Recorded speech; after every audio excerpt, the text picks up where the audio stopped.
Hello and welcome back to Season 2, Episode 141 of Paranormal NL Podcast. That's P&L Podcast for short, on Spotify, iHeartRadio, Amazon Music, Pocket Cast, and YouTube. I'm your host, Jen.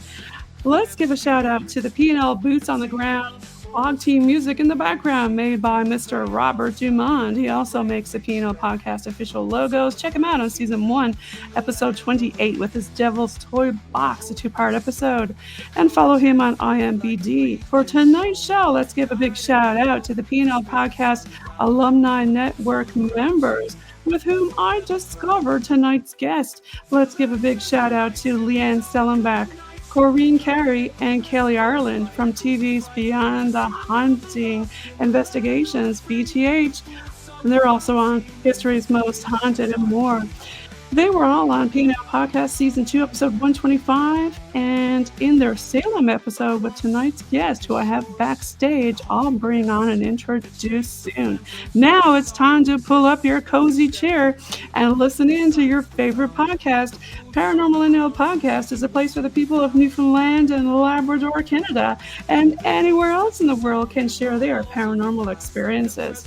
P&L Podcast also believes in supporting people, places, and things to promote paranormal tourism and paranormal networking all over the world. A big thank you again to all the P&L Podcast alumni guests from Season 1 and 2, and of course our fans. We want to hear your stories. Do you have any paranormal, UFO, metaphysical, cryptid creatures, folklore, historical books, or tales of the weird you'd like to share as a guest on my P&L Podcast? Please reach out to me on Facebook, Instagram, or Gmail on paranormal.nl@podcast@gmail.com. And remember, again, after your episode, you'll become part of the P&L Podcast Alumni Network. Make sure you click on the bell, like, and subscribe, and follow along on whatever platform you're listening in on, and get updates for new episodes. Head on over to Facebook and join our group. We'd love to see you there. The Paranormal NL Podcast and Bog Team group. It's the official place to hang out in a fun and safe space and find upcoming new P&L Podcast episodes in the featured section of the group. Now, we have a new branch of Paranormal NL Podcast with the P&L episodes and also with the P&L Podcast Boots on the Ground Paranormal Investigation team doing local historical investigations in Newfoundland. Now, our fans asked us, and Paranormal NL Podcast and the P&L Bog Team merch are now available on TeePublic. Now, let's get on with the show. I'm going to bring on the stage tonight, coming in from Boston, we have Mr. Sam Baltrusis. Welcome, Sam. Good to see you, Jen. Good to see you. How's the weather in Boston? I have to ask. Oh, so the weather actually is quite mild right now, which is kind of shocking. We had very cold Halloween, and then it just kind of like went back up, and so it's mild, so nice weather.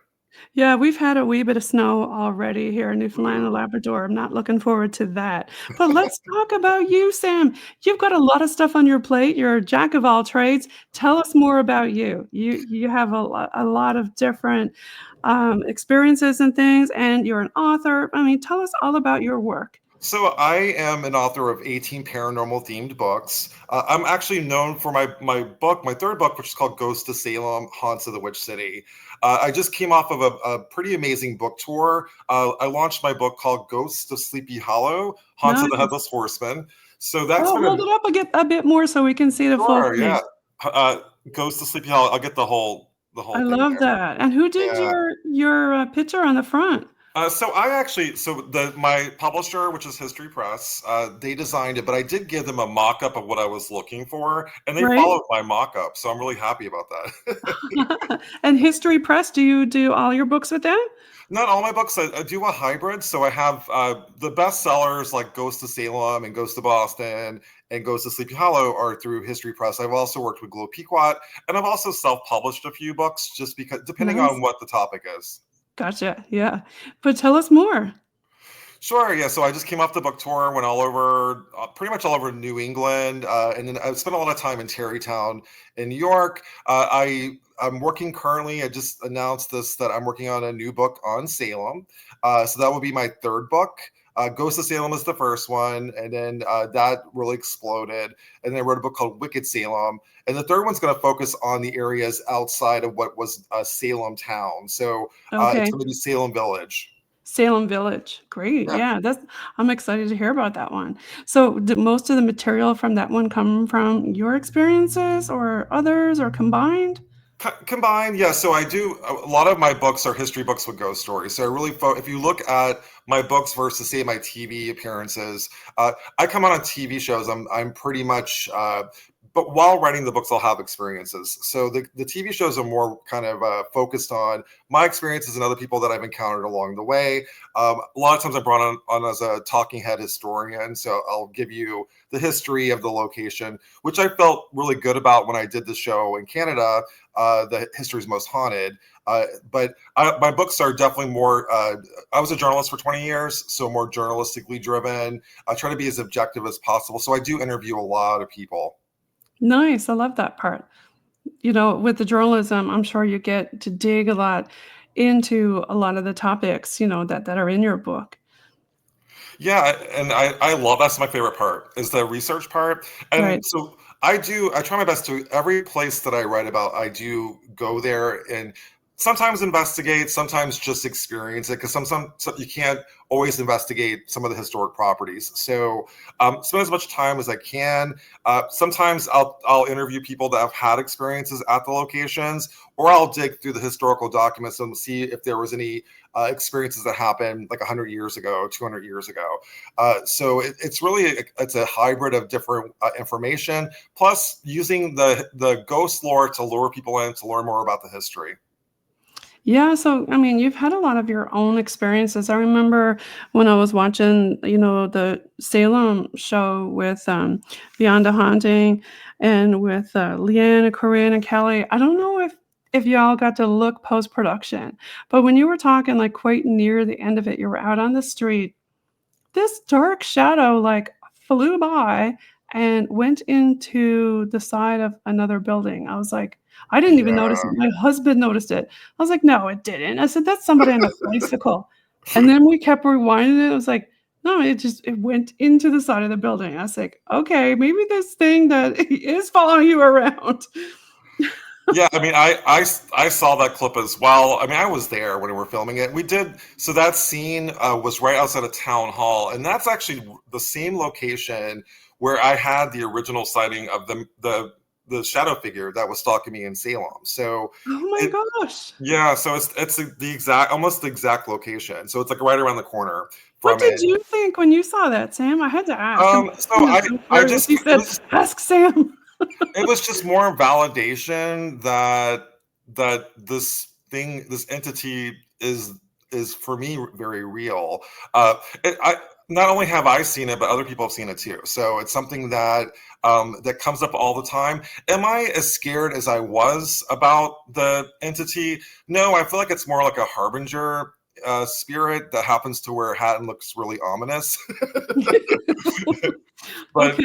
yeah, You're I'm getting less. used to it now, you're like, "No, I'm not scared of you," and Well, I mean, my whole approach since filming the episode with the three ladies from History's Most Haunted was the not to get defeated fear. So what was happening is I was so afraid if I did see it, I would give it fear. So it was almost feeding the monster. And Okay, yeah. I found that if I don't give it that extreme emotion, it's not as prevalent and it's not as strong. So I try my best not to give it any of that extreme emotion. Now, am I terrified? Absolutely. I mean, yeah. I mean, but I am kind of getting to the point where, hey, this is something that is kind of following me, especially when I'm in Salem, and I do get validation over and over again that it's part of it watches over me. It doesn't hurt me, so as long as it Right. doesn't hurt me, I'm okay. I have to ask, I know me and you know Patty, and I've had Patty on the show, Patty Negri, and she was on, season 2, episode 79. Have you ever asked her to do any clearings or anybody like that to do Yeah, any clearings with yeah, you, well, or she and I are really good friends, and I love her very much. And she's actually, in many ways, a mentor for me. Like, I'll reach out to her, especially when it comes to family curses, because if you dig deeper into my backstory, I'm related to the bad guys, the Putnams. So I did do work with Patty. She gave me basically a spell when it comes to undoing family curses.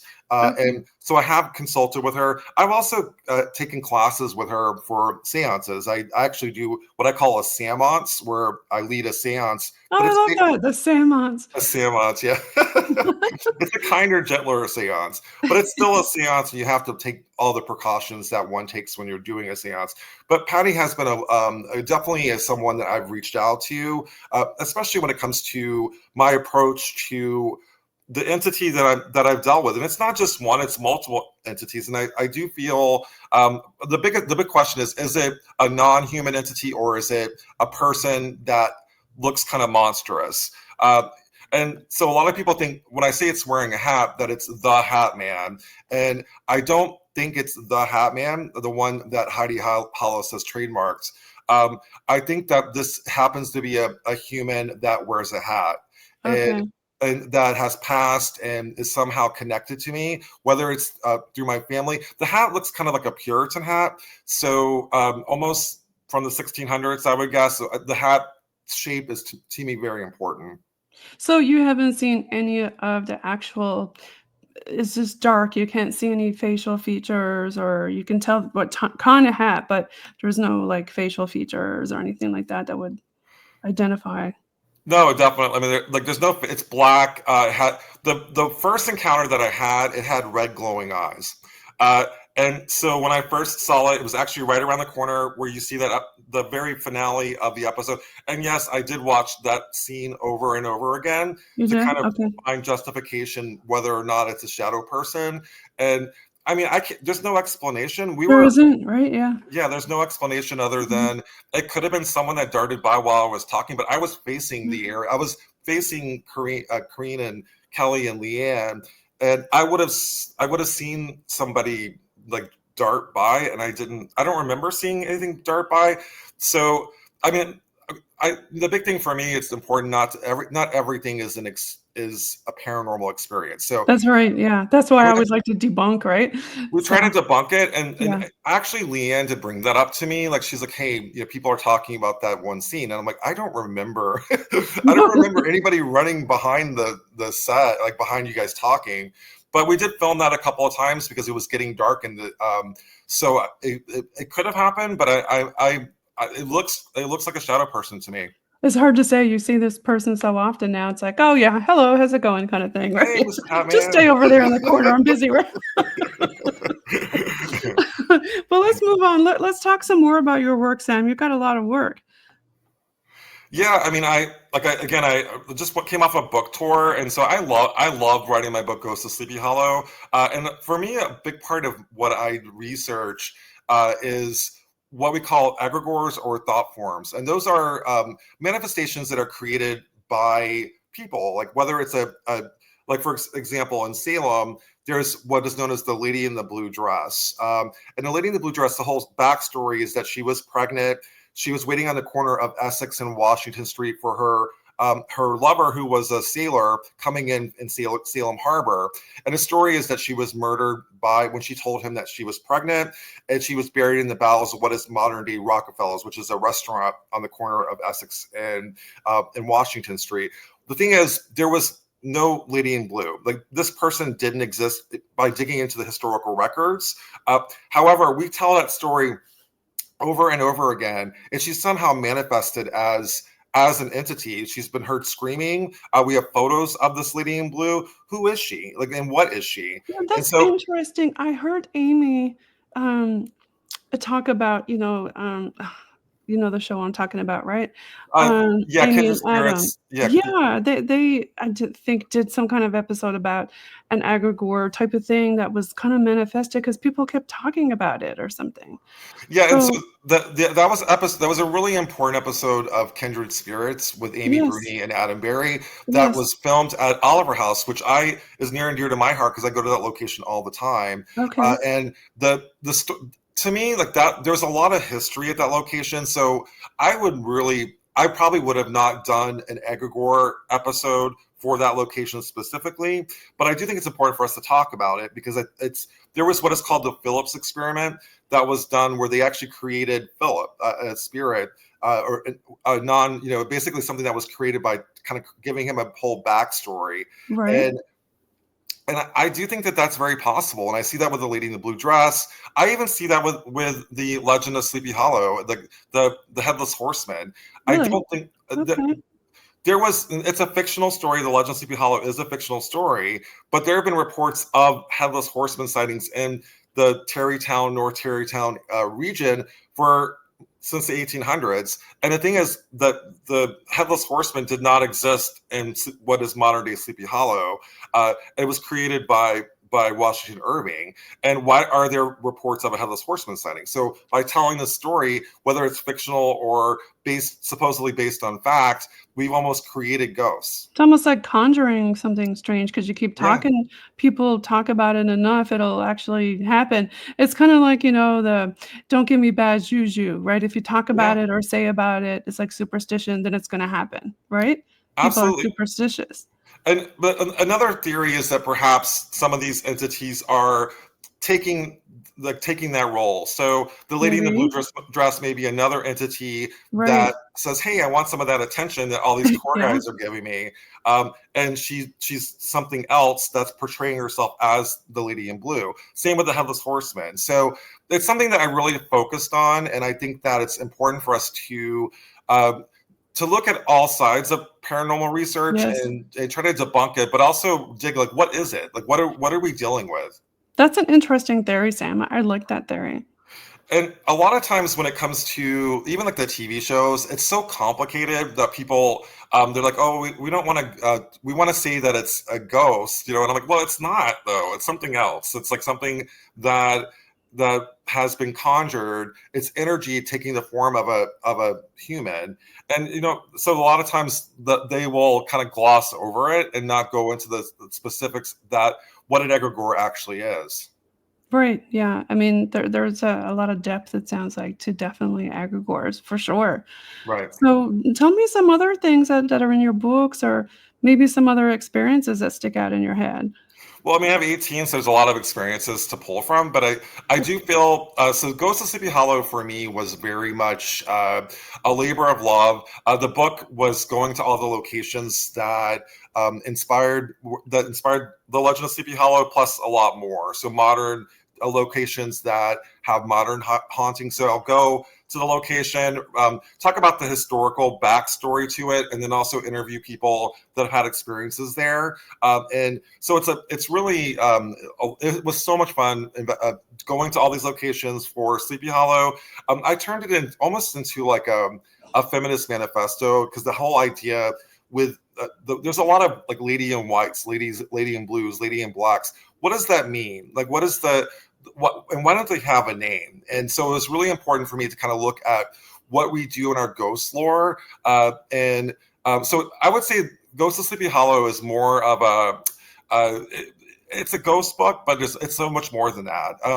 But looking into why we label these women different colors. Why don't we I give them was a gonna name? say, yeah, what's your theory on why everybody keeps seeing a lady in white? Is it because that's just what our human eyes can see because of our spectrum, or what do you think? Yeah, I mean, I reached out to people that that I'm really good friends with, like Alex Matsuo, who I would recommend for this podcast. She wrote a Okay. book called Women in the Paranormal, and I also interviewed Leanne Renee Heber, who was a co-author of a Haunted History of Invisible Women. So to me, it's almost a way, even in ghost lore, of kind of uh, looking at women as not as multifaceted characters or people.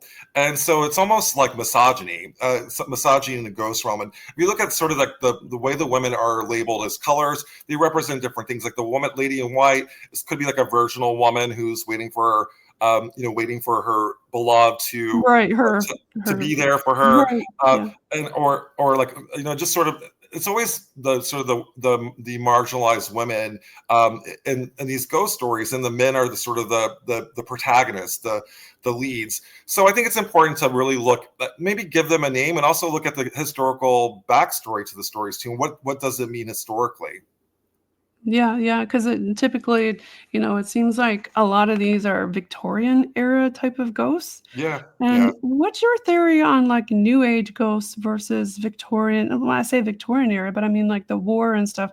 Why are there so many older ghosts? What's your theory on that versus New Age ghosts or Well, I spirit? mean, so that's a You know good what I question. mean? I mean, like my whole thing as an author is a ghost is history demanding to be remembered. So if a spirit is sticking around, they want their story to be told and told correctly. And I find that even with, I mean, I focus on the Salem witch trials and sort of ghosts that are from the 1600s, 1692.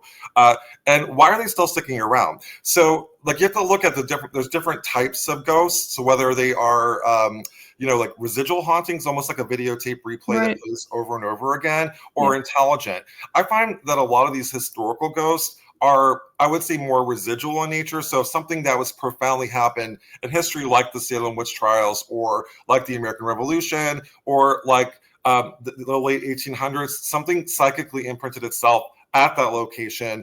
And I wouldn't say I would say I would look at it as a not as a disembodied soul, but as something that may have psychically imprinted itself on the land or the location. Right, because it's So, related to a lot of emotional turmoil, correct? right. Like, So, I mean, yeah, like Lizzie Borden. I mean, yeah. like I did a show called Curse of Lizzie Borden, and that's kind of what I'm known for. And my thoughts really, I don't think Lizzie Borden is haunting the location where her father and stepmother were savagely murdered in 1892. And I think people keep asking, like Lizzie, did you kill your father and stepmother? And I think what's there is sort of like a splinter of Lizzie. Oh, I call it Crazy Lizzie, that has psychically imprinted itself in the house, but I don't think it's actually Lizzie's disembodied soul. Right. Yeah. Like you said, it's just kind of like when you push play on an old record or something, it just keeps doing it. It doesn't know you're there. Now, the intelligent ones, they freak me out. Oh yeah. I have to admit. What's your scariest intelligent one you've come across? Well, I mean, kind of getting back to Curse of Lizzie Borden, because when I filmed that episode with Dave Schrader and Chris Fleming, and it was a documentary Shout that out was to Dave and Chris. Yeah. yeah, Okay. Yep. it was a very terrifying experience. So if you haven't seen it, I would highly recommend seeing it. It's called Curse of Lizzie Borden, Yep. and it's one of those. The whole investigation was terrifying, and I think for me the most terrifying part of it was leading up to it. I got a call from a psychic friend who said, "Sam, you're about to film a show, and you're going to be in a black SUV, and you're going to get into a fatal car accident on your way there. You're going to be going down I-93, and by the way, heading to the murder house from my home is I-93." So this person didn't even know I was about to film a show. I didn't even know I was about to film a show because I got a call about 3 days later that I was about to film a show. So I went into filming Curse of Lizzie Borden with the idea that I was going to be in a car accident. So instead of like, I got an Uber and I made sure that the Uber was not a black SUV. I'm like, okay, Right. we're gonna defy what the psychic tells me. Okay. I love that you did that. Okay. Yeah. So I get my Uber, I take it all the way to Fall River. And this is, by the way, this is in the middle of COVID. So everything has been, you have to wear a mask, and it was a whole different time. And emotion was very high too. Yeah. So Yeah. I pull up, and guess what Dave Schrader pulls up in? A black SUV. And we have to travel. When we do travel, we do an investigation in the woods, which was uh the woods that were near the Bridgewater Triangle, which to me, that was the most terrifying evening ever investigating. It was freezing. We were looking for any clues that were tied to the Lizzie Borden case. John Morse, who was the uncle, supposedly lived in that area. So we were in this wooded area. It was just terrifying. We were getting all sorts of horrific EVPs. Like Chris Fleming it was like Satan, Satan. It was this really terrifying. It's just like Yeah. and That it was that's never cold. any fun when stuff like that happens. Here, Yeah. look, I'll change the color of my light for you. There we go. Look. We don't wanna make it that scary. But yeah, I mean, when stuff like that happens, yeah, it's kinda gets really weird when it interacts very intelligently with you. Like, did it do things like that with you?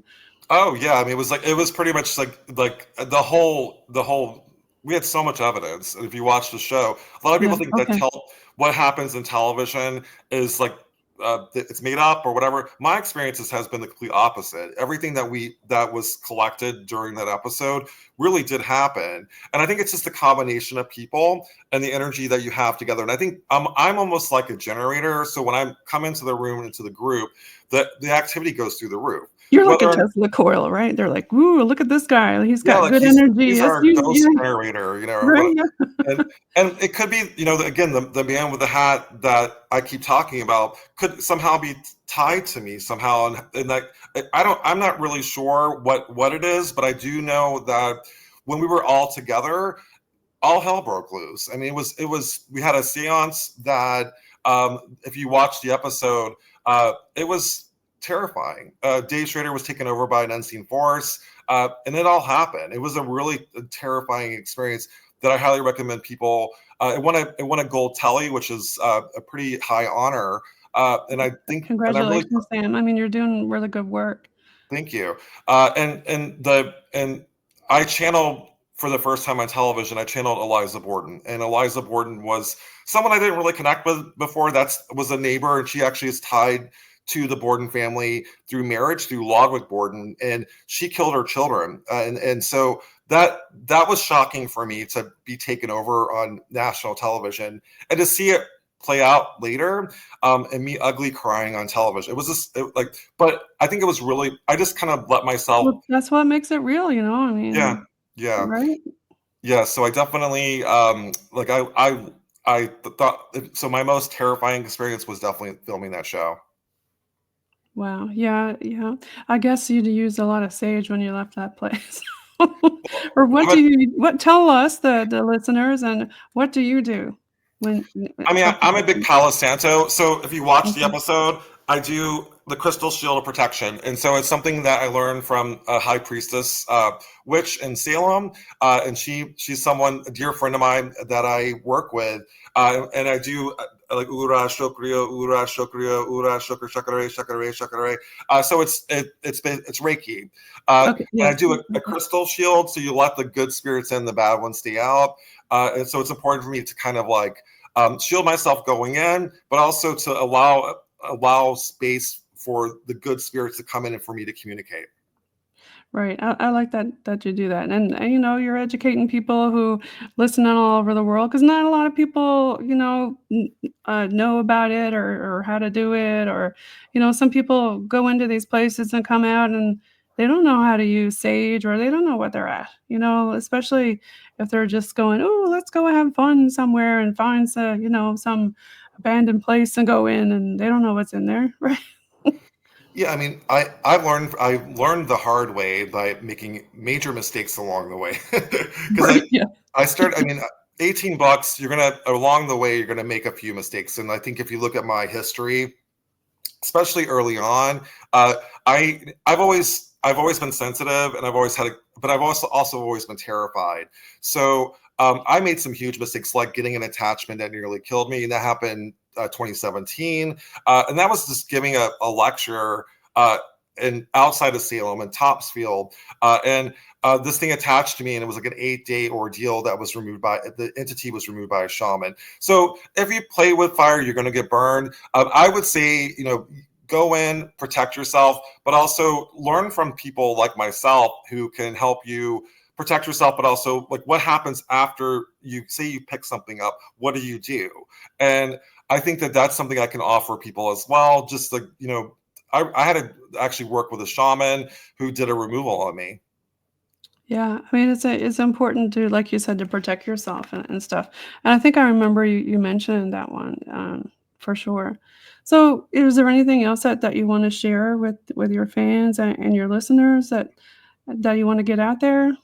Yeah, I mean, like my biggest thing right now is focusing on my third book on Salem. I think that it's really important history does repeat itself, and we see it repeating itself over and over again. And looking at sort of like what happened in 1692 and looking at it with a modern lens, Right. and making sure that we don't do, with the current political climate, that we don't repeat history.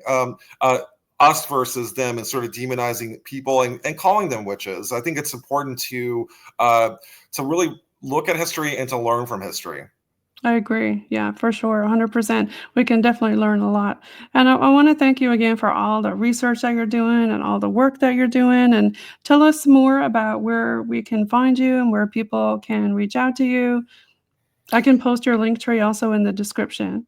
Sure. So I pretty much everything that you want to know is go to my website, sambaltrusis.com. There are links to my books. There are links to my TV shows, and so you can find pretty much everything you need to find about me on my website, sambaltrusis.com. Perfect.